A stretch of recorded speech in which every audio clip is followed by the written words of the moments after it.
Within the great impersonality of the world of mass production and total near disposability, there comes clear for the first time the possibility of intense personalism as a proper balance and as a proper enrichment of life.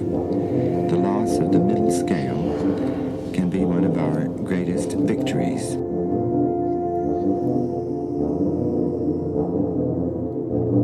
One thinks immediately of that piece that you wrote for Merce Cunningham, Summer Space, which you called Ixion, where the music is all high. There is no middle in the piece at all. For a brief moment it goes to the very low sounds and then back to the high. So that, in a sense, that piece, written almost 10 years ago, wasn't it? Yes. Is in musical terms this particular statement. And then I've been saying for so many years now that we have quality everywhere, that what we want is not quality, but quantity. I find that through our experience of painting and now music, that everything we experience has, so to speak, quality. So what we would like to do is have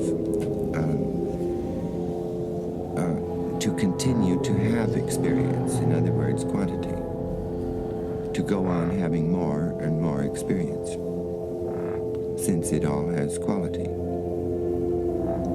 You follow that? Yes. Then in the other sense, I think remember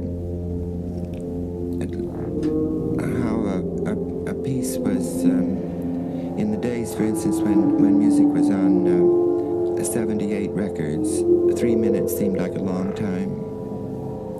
Then when LPs came in, 20 to 30 minutes seemed a perfectly reasonable length of time.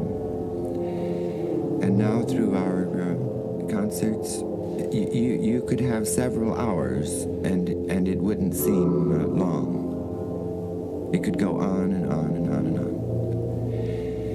And whether we want that quantity or whether, I think it corresponds with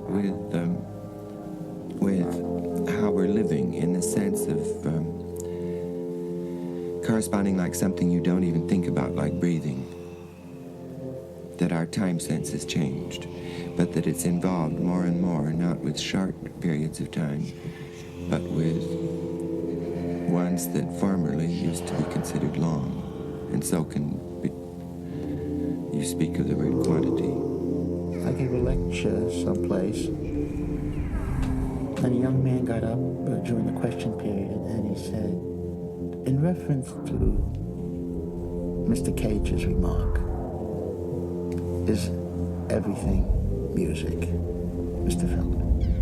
And I thought for a moment, and I said, well, I can't speak for Mr. Cage, but maybe I might take the responsibility and add to the remark of his and say, yes, everything is music,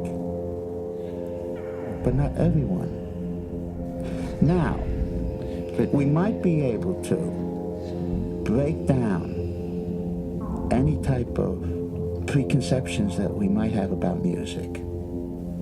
At the same time, we might be able to break down, of course, the preconceptions or the prerequisites that we would think one, usually thinks of an artist as having.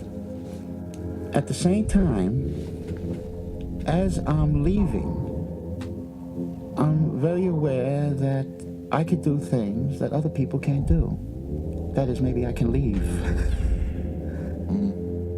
And it's not a question of my own survival or my own vested interests. But I think that there is a mistake in thinking, well, just as there was a mistake to think that with the old music or with the older painting, people dug it. People saw it for what it is. And I think that same mistake will happen again.